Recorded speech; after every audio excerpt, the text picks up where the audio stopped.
So hello guys, what's up and welcome back to my YouTube channel. It's me, your girl Barrister Neze, and this is Nezeville. In our previous video, we discussed EUCHARIA and ANUNOBI's life story, a full documentary, and it was so touching. A lot of us got really emotional. Please watch it if you haven't already. In today's video, we will be doing something even more important. We will be extracting and discussing powerful lessons from it. Of course, what we do here isn't judging lives, but learning from the experiences of others and how those experiences can help us to make better and wiser decisions in our own lives. We will not live long enough to make all the mistakes by ourselves, so we must learn to learn from those of others. And although some people say what doesn't kill you makes you stronger, but how about what doesn't kill you can maim you for life too? So we need to do our best to tread carefully to the best of our abilities, right? We cannot be so careful, but we do our best to take caution. Before we proceed with today's video, I got a lot of comments arguing on the part where I reported on EUCHARIA saying that she was seeing Genevieve and Omotola Jalade on screens. Now listen, my dear brethren, I seldomly assume if you observe before I start publishing videos, you'll see that I disappear from YouTube for a week, sometimes 2 weeks, sometimes even more. What do you think I'm doing? I am committing a lot of my time, energy, effort, and resources into doing research.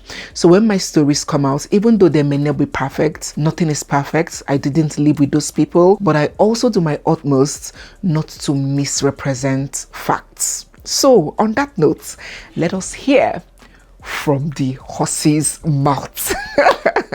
Then I used to see, Sister Hilda Dokuba them. I used to see Omotola them. I used to see Genevieve. I used to see Uncle K.O.K. them. I used to see them, so many people acting. I'm like, wow, yes, I like to be, Having heard from the horse's mouth, please, if you have any more arguments, channel it to her. Go and inbox her and argue with her on her own account of her life story and put it to her, not me, that she started acting before the people that she said she was watching on television. Thank you. So without much ado, let us get into this video. And if you are new here, you are seeing my face for the first time, of course, please subscribe, give this video a big thumbs up, drop your thoughts down in the comment section, and stay glued, for there is so much coming your way. The first thing that I would like us to learn from that story is what I would frame as the impact of daddy scars and its correlation to poor choices of men in the lives of we women. One of the deepest lessons from EUCHARIA's story is how an unresolved wound from a father can quietly influence the kinds of men that woman will choose later in life. From EUCHARIA's story, she didn't have the best relationship with her father. He may not have been absent physically, but in her life, he was absent emotionally, absent financially at the most critical point of her life when she needed his support to get an education. She suffered rejection and abandonment severally, and she spent much of her life longing for her father's approval. Even after putting herself through school, through university, she returned with her certificate almost like a little girl saying, "Daddy, look at what I have achieved. Are you proud of me now?" She suffered another rejection at that point. Even when she eventually became successful after Glamour Girls and returned back home from London with an award, she again took it to her father and she said, "Daddy, look at me. Do you see me now? Am I finally enough? Am I deserving of you, for you to love me? Am I good enough now?" Now, all of this was just from an account from a 2-hour interview. You do not want to imagine what years and years of her life living in that need, that lack, what it looked like. And if you observed, In that over 2-hour interview that she granted, aside from the part where she narrated the death of her only child, that was the only part that she cried, that she wept like a baby when she spoke about her wanting her father's acceptance and the point where he finally accepted her. For the first time, he looked me in the eyes and said, kneel down. So I knelt down. He took sand and put it in my hand and said, I bless you. And that was the first time my father blessed me and hugged me. He didn't pay my school fees. He didn't. Sorry about that. He didn't pay my school fees. He didn't support me. And then finally, he blessed me. That tells us that there was a deep wound. There was a vacuum. Listen, children need their fathers. Now, I'm not saying that they will turn out useless without their fathers. After all, widows still raise children very successfully. You need to learn to understand with context. If not, you will just be devoting your time to arguments. Children need their fathers. And again, I am not saying that when a father has become an absolute danger, you stay there because children need their fathers. No. At that point, self-preservation must rank before and ahead of emotional considerations. But even and in spite these exceptions, I cannot and I refuse to center my discussions as though all men are sick or abusive or dangerous. So when I say children need their fathers, I will not base my theory on the expectation that some women will come and say, hey, Neze, what about men? So you expect my conversations when I'm discussing about women, I will discuss as though women are normal. But when I'm discussing about men, I will automatically come from the position that men are sick and abusive. No, I would never do that. So yes, I would speak generally. If you have your own personal exceptions, you can imply it internally as you are listening, but I will not make that the center of my conversations. So once again, I said, children need the presence, the affection, and the approval of their fathers. Because a father often helps to shape a child's sense of safety, confidence, and what? During the baptism of Christ, a very symbolic event, of course, because that event marked the beginning of his public ministration. Guess who was there to affirm him, to support him, to validate him? Who? Yes, his father. And the Bible records that what? If the voice of God the Father echoed, this is my beloved son, my own, in whom I am well pleased. Even Jesus the Christ received affirmation from his father at the defining moments of his life. Let me tell us a short story in my own life so you can understand and get context. Not because I'm trying to glamorize my life, but because I'm trying to make my conversations relatable, and no story can be more known than the story of myself. So let me give you a short story. Relax. And as you listen, once again, don't forget to hit the subscribe button. It's down there. It's free of charge, of course. So you can join us here and get from the wealth of knowledge and experience that we share here. If you're yet to join our community, where I curate special videos for us, because you know the truth, life is not always fair. Some of us might have a good start at some of these things. Some of us might not. Some of us will have to help ourselves and make recourse to tools to improve ourselves. Because life does not celebrate excuses. And excuses are very dangerous because they give us the legitimize failures. They give us a good reason. After all, this thing happened to me. If not this happened to me, I would have been like that. So excuses are very dangerous because they give legitimacy to failure. But life does not celebrate excuses. So if you didn't get a good start to some things, you go out of your way to seek for them, to get alternative sources to improve our lives. All right, so join our premium community where I share all of these tips and tricks that can help us to be better, well-rounded and grounded versions of ourselves. So let's get back to the story of myself that I said I was going to share. When I was younger, a spinster, of course unmarried, still living with my parents, I preferred the last mass of the day, the 11 a.m. mass, because I loved the Latin mass. I loved to sing the Credo and the Pater Noster and the Gloria. Pater Noster, Quies in chalice, sanctificetur nomentum, adveniat regnum tuum, fiat voluntas tua, sicuti cello. Oh, no, don't take me there. I loved my Latin Mass. So I would attend the last Mass of the day, which is the 11 a.m. Mass. And again, I loved attending that Mass because I told you guys I love to work in the church. I love to sweep the church. So I wouldn't be able to do that if I attended the Mass, the 8 a.m. Mass, because the next leg of Mass attendees come in immediately. But if it was the last Mass, everybody leaves the church. So I have time to do what I needed to do. So after Mass, after the 11 a.m. Mass, I'll take off my heels and my jewelries and I will sweep the church. From there, take out the trash, spend some time at the Blessed Sacrament, and then enter bus or bike, anyone, Okada, and fly back home. So this young fine bobo in church began observing and admiring me and started coming close. So what this guy used to do was he would wait for me. He didn't used to join me to clean the church, imagine. He would sit down and wait for me. When I was done with my cleaning, he would drop me back home. And as time went on, he began joining me to do other things that I love to do, because I also derived a lot of fulfillment and satisfaction visiting orphanages and, helping sick children, disabled children, abandoned children. If you go to Lut then, I don't know whether it's still a thing then, but if you go to the Lagos State University Teaching Hospital then, you will see a lot of children who were abandoned, children who were born with cerebral palsy, different kinds of children abandoned by their parents at the hospital and having no one to care for them.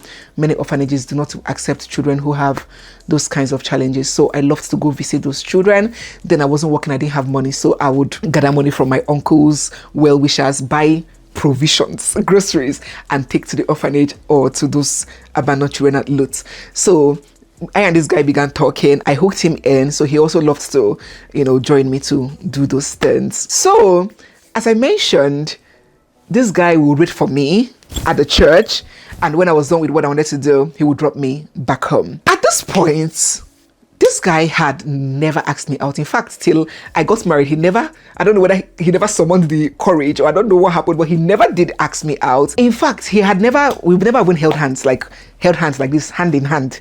I don't know what his palm feels like. He didn't know what my palm feels like. But obviously, as a sharp girl, a guy that has interest in you. He was filled with deep admiration for me. And so on this fateful day, this guy dropped me off. Of course, he didn't drop me in front of my house.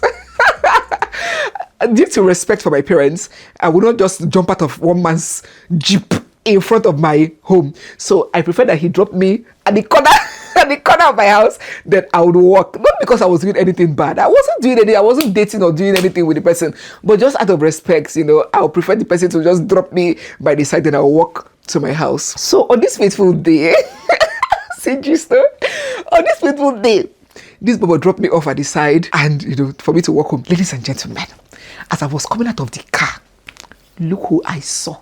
Hey! Chief, I saw my father looking at me and lighting the car of a man. Hey! I wanted to die. I wanted the ground to open and swallow. I hid. I ran to my house. I ran to my room. I hid. I couldn't maintain eye contact with my father. I was like, hi, how would he react? Will he be mad at me? Will he be angry? Will he be suspicious? Will he make a mountain out of this molehill? My conscience was clear because I wasn't doing anything with the person. But you know how it is, African parents seeing you, your young daughter, with a man, coming out of a man's car. Hey, it's as if I have spoiled and all of that. So I was really scared at how my father would react. Guess what my father did?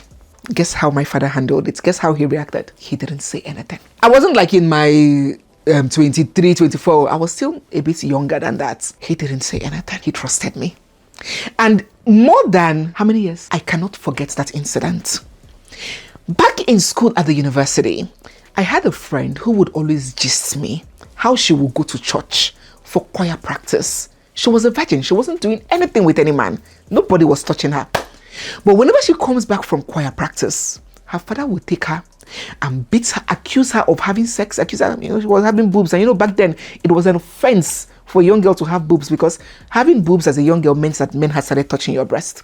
So her father would accuse her of men touching her, beats the living daylight out of her. And guess her attitude to men? Immediately she escaped into the university. She became the exact thing that her father said that she was or that she is. She embraced that lifestyle that she has been already punished for. Now, in my case, even when I began modeling in the university, I was the face of Parental, I was the face of Glow, Scanfrost, I won beauty pageants, I was a model.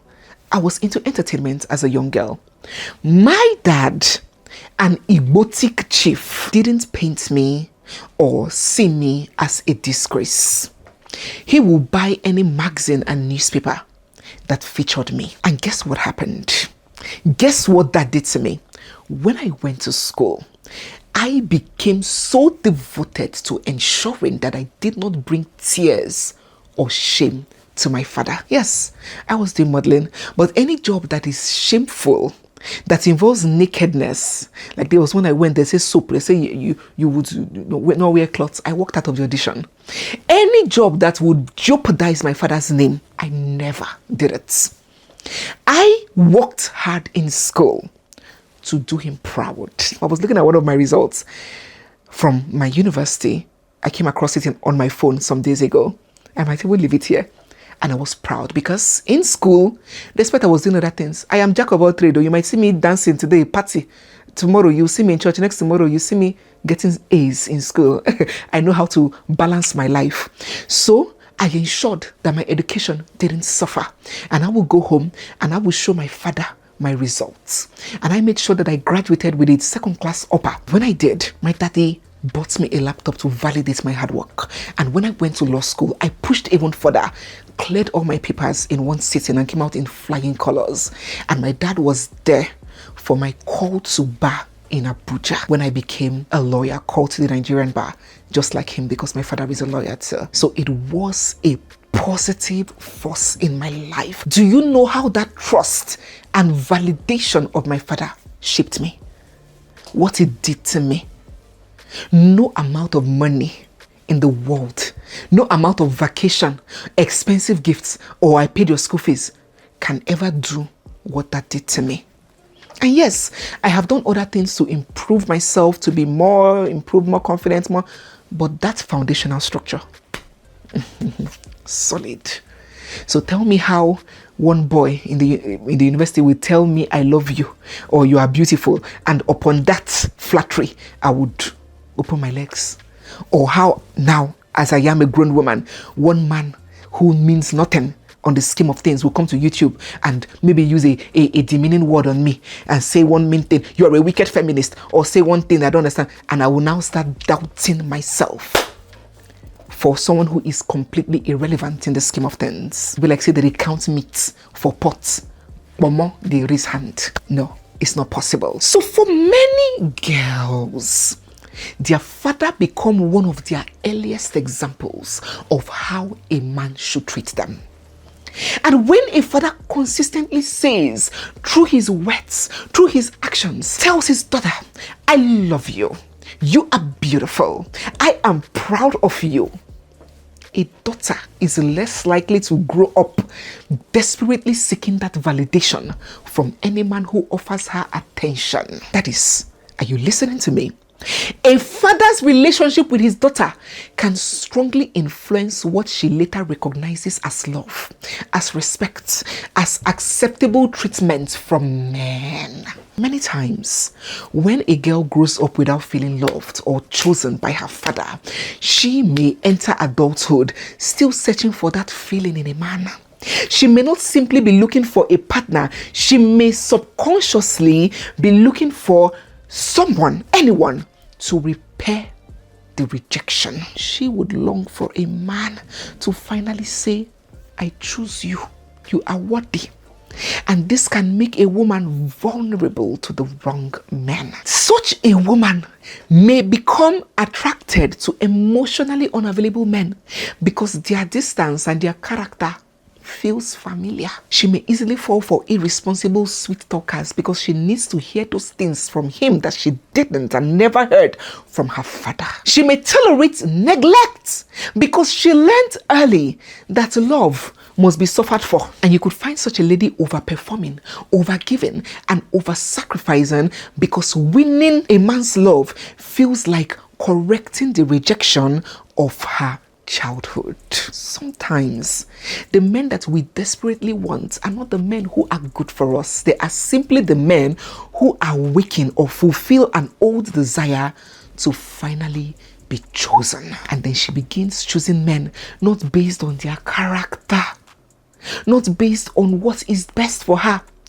but from a wound. But when a woman is raised with a strong sense of value and worth, a present and affirming father that has already taught her that you are precious, you are deserving of respect, you do not have to beg or bend to break to be chosen, you are loved at home. When a woman is raised like that, when a man comes with manipulation or crumbs of affection, empty promises or disrespect disguised as love, it is harder to control or bamboozle such a woman. I'm not saying such a woman becomes Hawk, an incredible hawk. She can never cry, she can never be hot, she can never feel.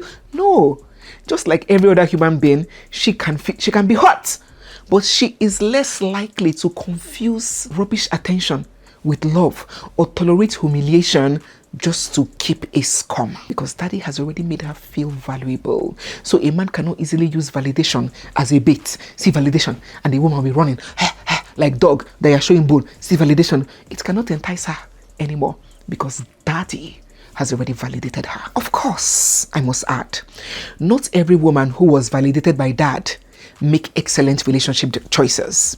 Nothing is absolute. And not every woman who had a difficult relationship with her father will automatically make poor relationship choices. No. What I'm saying is that unresolved childhood rejection can affect us, affect our standards, our boundaries, affect our understanding of love. What feels like chemistry to such a person may actually be familiarity. What feels like passion may be anxiety. You don't want to be rejected again, just as daddy rejected you. What looks like fighting for love, after all, we should fight for the person we love, may simply be repeating an old wound. So when I did my research and I saw how she chose a man who was a sweet talker, despite there was no substance in that union, despite the enormous dangers health-wise and all round, I already knew what's happened. And that is why healing must come before choosing. If you choose without healing, you will choose from a wound. If you do not heal the part of you that is begging to be chosen, desperate to be chosen, you would keep choosing people who will make you beg. So my dear kings, my dear fathers, as I always say, we need you. We need you badly. You are so important to us, to both gender. I'm just analyzing children, girls, the female gender. If I analyze the impact of an absent father on the male child, that one, I don't even know whether it's even worse. The both gender of children need you. You're important to the children, to the family structure, to the nucleus of society. And that is why it hurts me so badly when I see a father jeopardizing the family units, the stability of his children over stupid frivolities, because I know the cost. Best gifts that we as parents can give our children is a balanced, loving, peaceful home with our presence, our love, and our affirmation. All those, their mother turned them against them is bullshit. If you are a present, loving, and validating father, no mother, even if that marriage breaks, no mother can turn that child against you. My mother and my father may disagree. My mother can come and tell me, hey, my father did this, my father did that. I might console her or, not like what my father did, but I cannot not love my father. I cannot stop loving my father. So if you play your parts, it's even that mother, that you feel the children, is that mother that the children will even turn against at the end of the day. Because children see, they know the truth, they feel, they grow up to eventually understand. So do your part, be present. Do not let the relationship that you have with a woman affect your children. Those children need you, and your impact in their life would affect them positively or negatively in no small measure. Another important lesson that I would like us to share here is the need for us to listen carefully when our parents express concerns about the person that we want to marry. Sometimes when we are deeply in love, we only see what our eyes want to see. A certain musician says, you only see what your eyes want to see. And that is why when you want to buy a certain car, suddenly on the express, that brand of car, that car you want to buy is all you'll be seeing. That is what you want to see. So you'll be seeing what your eyes want to see. You see, love, lust, infatuation can make us explain away serious warning signs and defend bad behavior. But others who are not in love, who are not in lust, who are not infatuated by that person may notice things that emotions are preventing us from seeing. They may observe how the person speaks to you, how those people treat others, how they handle anger, or how they respond when things are not going their way. You know now, there are reports that you can actually tell a narcissist from their eyes, the emptiness and the hollowness in their eyes, how their eyes move, how they dart around, their body movements, their body language, their demeanor. Experts say that they can tell a narcissist without even, dating the narcissist from their outward appearance. But you dating that person may not be able to see it. Now, don't get me wrong. This doesn't mean that our parents are always right. Some parents may judge a partner because of personal prejudice, like tribe and other things that may not be substantial. So I'm not saying that you must obey every parental opinion blindly. My advice is, do not dismiss genuine concerns simply because you are in love. Look deeper, watch out, ask questions, investigate, understand reasons from other people, separate prejudice from evidence. If several people who genuinely love you are raising the same concerns, it is absolute craziness to assume that that's any contrary perception in your relationship, any perception that is contrary to the one you have of that relationship, is born out of jealousy, or that they are trying to destroy your happiness. They are jealous. Anybody that tells you about someone that does not agree with you dating someone is jealous of you. Look at you. Jealous in what sense? Marriage is too serious to enter with your eyes closed. Love may make you feel good today, but your partner's character will determine how you would feel tomorrow. Your parents cannot choose your spouse for you. Nobody can. But their experience, their observation, their intuition may reveal dangers that your emotions are hiding. Parents can see what you cannot see because you are the one emotionally involved. Besides, as your parents are your gods on earth. They possess the intuition of 10 cats. They have lived experiences, and they are the only people in the world who can stake their lives for yours and who wants you to do better than them in a millionfold. So don't disregard their warnings. And again, I must add, please do not just bullshit or sideline your parents and get into a marriage without their blessings or consent, especially amongst we Africans, where marriage is not just the joining of two individuals, but also the joining of families. Entering such a union without peace, consent, or parental blessings is danger. I have hardly ever seen any case, it may exist though, but I have hardly seen any case where marriages entered into without parental blessings and consent turn out well in the long run. So I would agree that parental approval is not a magical guarantee that a marriage will succeed, and a lack of their approval does not still automatically mean that it will fail. But what I'm trying to say is there are some things that we cannot just explain fully, that are beyond the physical and are spiritual. Give to Caesar what belongs to Caesar. Before the white man came with their own way of doing things, some of which we have adopted and which are good, we had our own practice, our own omenala that guides our own existence. If our ways say the foundation of a marriage is bring your people, let him bring his, let the people agree, you pay the dowry, the traditional commitments for that union, and because you feel you are woke, you know the law, you bullshit your parents, you bullshit the family, you bullshit the tradition, you bullshit the everything, and you match the cuts and do your thing. My dear brothers and sisters, it hardly ends well.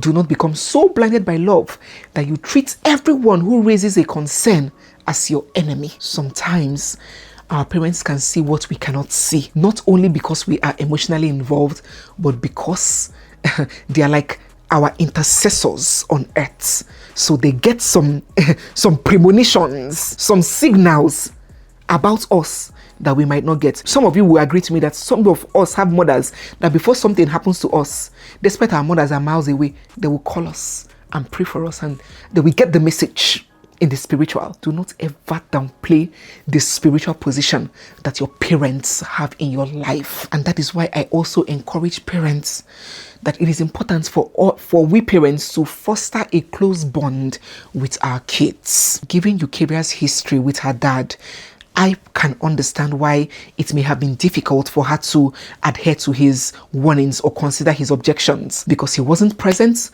in her life. He didn't see her through school. He wasn't affectionate towards her. And now that she's grown, she was self-raised.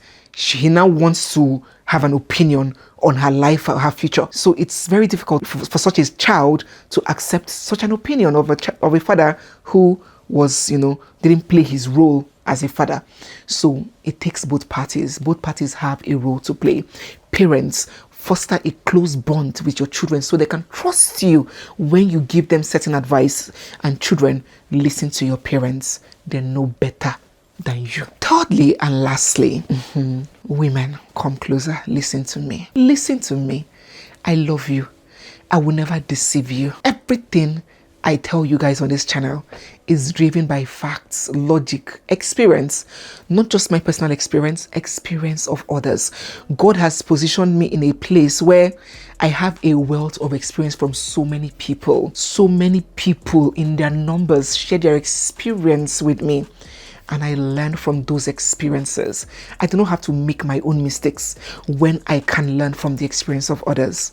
Listen to me, dear women. You must learn to make logical and dispassionate decisions when it comes to marriage.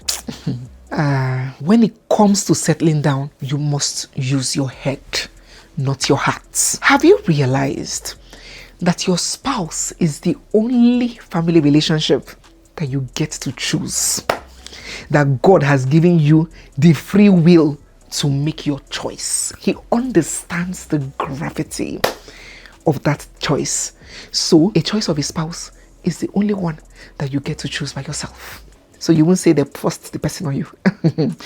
We do not get to choose our fathers, our mothers, our brothers, our sisters, our children, our nephews, our nieces, our cousins, every other family relationship, our stepmothers, our stepfathers, we do not get to choose. It is only your husband and of course your wife that you have been given free will to choose. That decision must be done logically. Marriage is too much of something to be entered based only based on emotions, on chemistry, on pity, on pressure, on promises and fantasy or fear.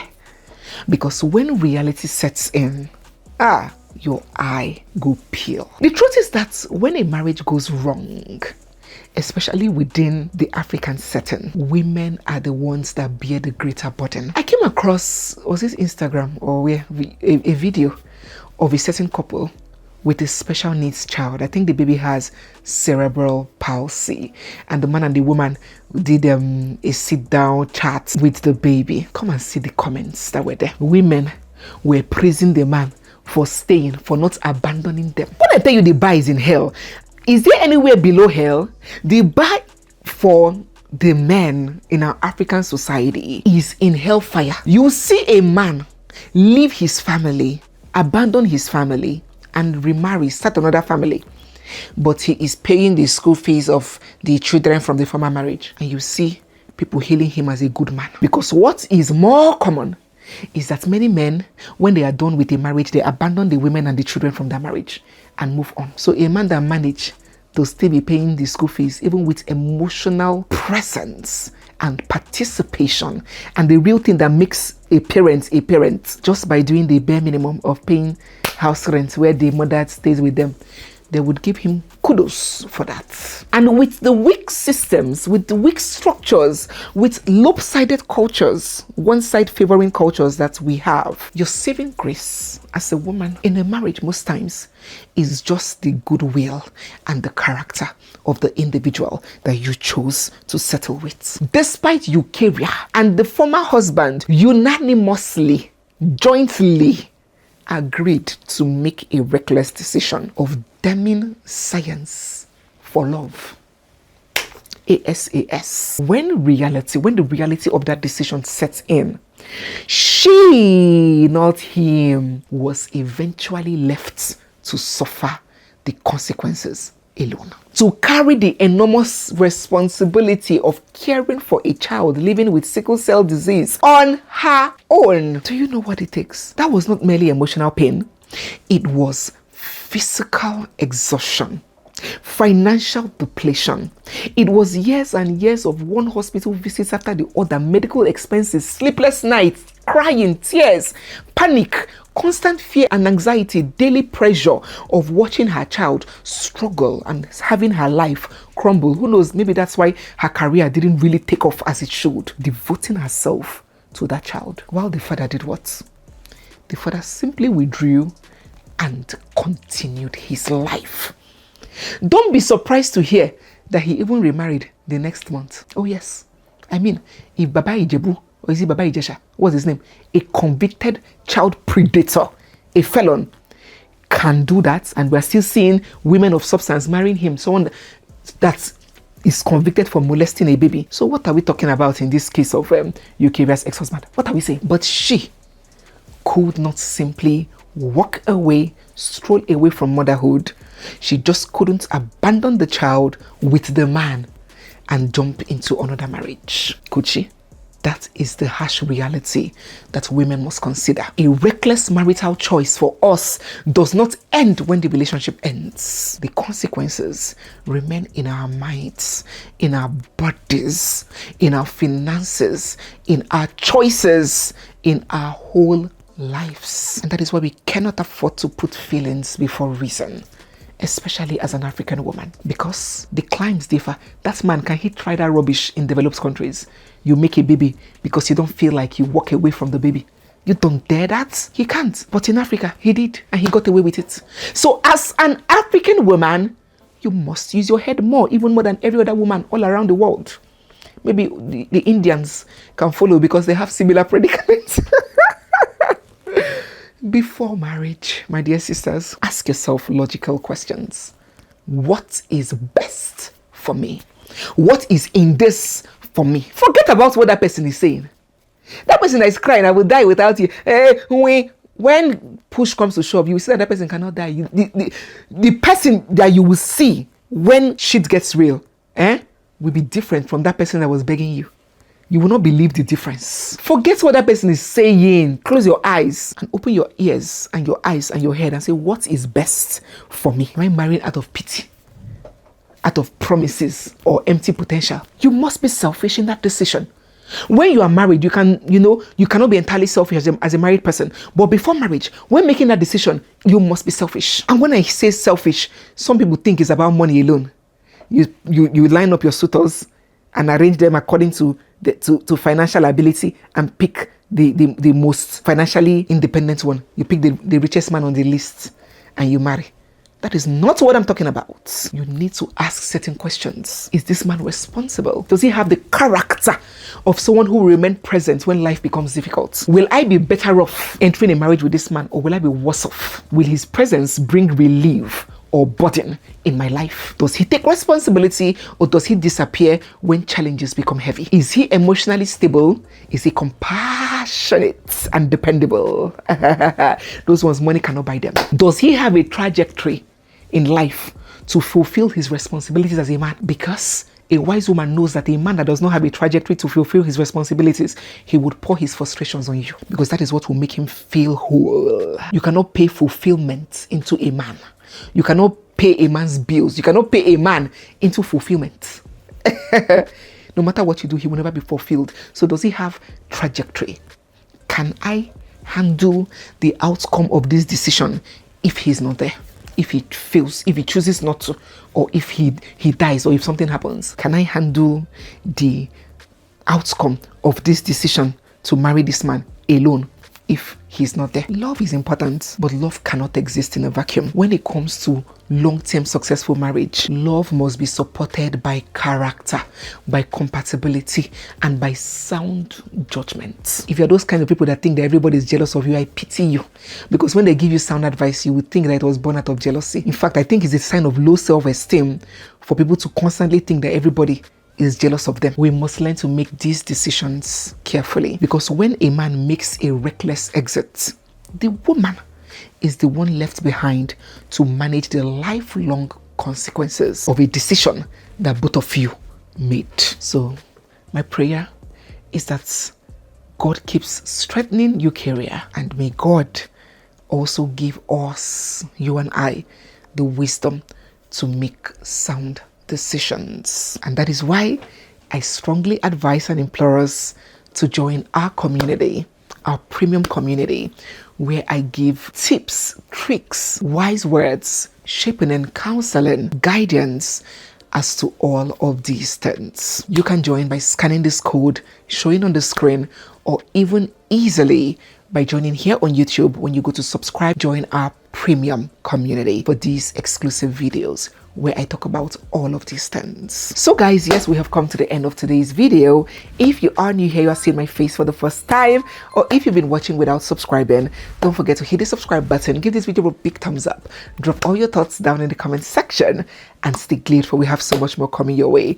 Don't forget to grab a copy of our book, The Unbroken Spirit, if you are yet to. There is so much you're going to learn when it comes to love, marriage, especially when it comes to abuse, financial abuse, emotional abuse, physical abuse, all kinds of abuse, how they can be identified from the grassroots, how they can be managed if it is not life-threatening, and how they can be prevented. There is so much you're going to learn from that. It's me, your girl, Barrister Neze, and this is Nezeville. I'll see you guys in our next one, and share down in the comment section what you have learned from EUCHARIA's story. Bye guys. Mwah.